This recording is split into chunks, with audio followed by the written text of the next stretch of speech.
Magandang araw, Peninsulares. Ako nga pala si Candy Rosales nagmula sa BSED 1A. Sa araw na ito, ating aalamin ang mga iba't ibang filosofiya na mag-aaral dito sa Bataan Peninsula State University sa Dinalupyan Campus. Pangalan niyo at year and course po? Ayun, ako si Gian Paulo Aguirre at nagmula naman ako sa Bachelor of Elementary Education 2C. Ano pong filosofiya niyo at paano niyo po ito ina-apply araw-araw? Siguro yung filosofiya ko is everything happens for a reason. Kasi ayun nga, sa araw-araw kasi iba-iba yung nararanasan natin, di ba? May iba't ibang pangyayari sa buhay natin. Minsan, ayun, mga anxiety sa iba, tapos yung iba naman financial problema. O minsan naman yung masasaklap ng pangyayari, which is pinakamalala is mamatayan ka o may mangyari masama sa'yo or ma-rape ka. Yung ibang tao, akala nila kapag may masamang nangyari sa kanila, parang wala na, yun na yun. Pero hindi nila alam, time will come, ma-realize nila, may reason pala si Lord kung bakit niya inaalaw na mangyari yun. Kasi, di ba, alam na, yung iba sa atin naniniwala na may Diyos, pero minsan, napapaisip tayo, totoo nga ba may Diyos? Kasi kung totoo may Diyos, bakit hinahayaan niya na maranasan natin yung hirap, di ba? So, kung mag-iisip tayo ng mabuti, ma-realize natin na may purpose yung mga pangyayari sa buhay natin. Na hindi lang siya basta inalaw ni Lord kasi hindi naman nahayaan ni Lord na mangyari yung pangyayari na yan kung walang reason eh. Kumbaga sa mga susunod na panahon, may makikita ka na dahilan at mas magiging maganda at sa susunod pa na panahon, mas magiging matatag ka. Yun lang. Ano pong pangalan niyo at course and year po? Ako si John Pepe J. Magtoto from BEd 2C. Ano pong filosofiya niyo sa buhay at paano niyo po ito ina-apply araw-araw? Ang filosofiya ko sa buhay ay just shut up and do it. Ngayon, paano ko ito na i-apply? Unang-una kaya ko itong i-apply kahit saan eh. Maski kayo, kaya nyo itong i-apply. Di ba madalas tayo inuutusan ng mga magulang, guro, mga kaibigan para sa isang proyekto, mga kailangang gawin, di ba? Ngayon, madalas sa mga tao, may mga sinasabi pa muna, nagrereklamo, o kaya naman may sinasabi pang pabiro, pero ayaw naman talagang gawin. Hindi ba't basta papatagal ang proseso, basta papatagal na imbis na matapos ka agad, ay basta patagal lang. So kung gagawin ko at inyo rin na tumahimik at gawin ito ng mabilisan, o kaya basta tumahimik at gawin na lang kagad, hindi ba't bas may chansang bas mapadali o kaya mas mapabilis ang proseso? Yun lang. Hello po, ano pong pangalan niyo at year and course po? Hi, my name is Kurt Murap. I'm BSED 4A. Ano pong filosofiya niyo sa buhay at paano niyo po ito ina-apply araw-araw? My philosophy in life is when the body has suffered, the spirit blooms because suffering refines my body and allowing my spirit to flourish with newfound resilience and beauty.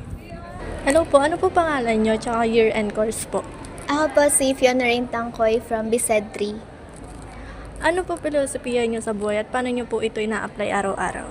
Ang philosophy ko sa buhay is to always be yourself kasi at the end of the day, sarili mo lang yung kakampi mo, sarili mo lang yung makakasama mo.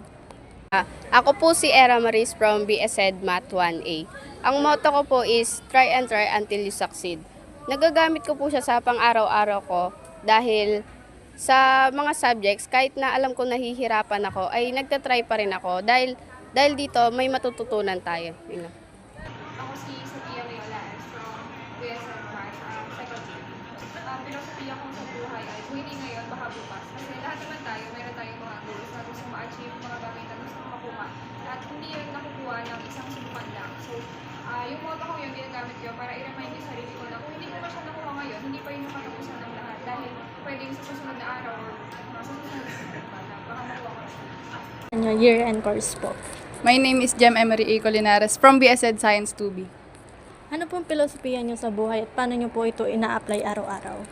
Ang philosophy ko is sa kanta siya na there's a rainbow after the rain. So, sa personal na buhay natin, marami tayong mga struggles and challenges. So, kapag na-conquer natin siya and yung after nun is success. So, yung success na yun is nag-symbolize siya sa akin as rainbow. Ano pangalan niyo, year and course po? Pangalan ko po si John Ray M. Torres, third year BSED Science 3B. Ano pong filosofiya niyo sa buhay at paano niyo po ito ina-apply araw-araw? You should try and try again till you fail. Because eto, ang filosofiya na to, susubukan ko ng paulit-ulit kahit hindi ko alam yung gagawin. Susubukan ko pa rin kahit anong mangyari. Hanggang mag-fail ako, doon ko na malaman na hindi talaga kaya. Hello po, ano po pangalan niyo, year and course po? Hello po. Ako po si Rechumar Fernando from BSED 3 English po. Ano pong filosofiya niyo sa buhay at paano niyo po ito ina-apply araw-araw? Siguro po yung focus on the present and learn from the past. Ayun siguro. Siguro siya, daily reminder lang siya sa akin na kung ano man yung dumarating sa buhay ko, continue lang. Life goes on. Ayun. Ako si Anton Tomas Miguel Guevara Rosete from BSED Filipino 1A. Ang motto ko ay daig ng madaya ang matalino. Hindi lang puro talino, dapat ginagamitan mo rin ang utak. Ayun ang diskarte. Ayun. Hello po, ano pong name and course niyo po and year po? Hello, my name is Kate Hermoso Trinidad from Social Studies 1A. Ano pong filosofiya niyo sa buhay at paano niyo po ito ina-apply araw-araw? My motto in life is choose kindness always. Na-apply ko to sa pakikipag-usap natin sa ating mga kaibigan kahit nasa mga stranger. Dahil dito, mas napapalawak natin yung pangunawa natin sa lahat ng bagay and also nagkakaroon tayo ng mga maraming kaibigan. Ano po pangalan niyo at course and program po and year?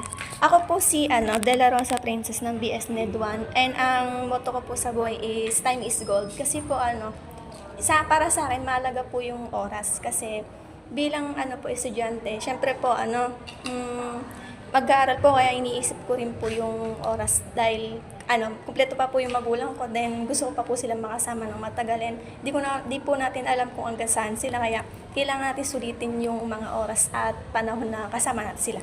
Yun lang po.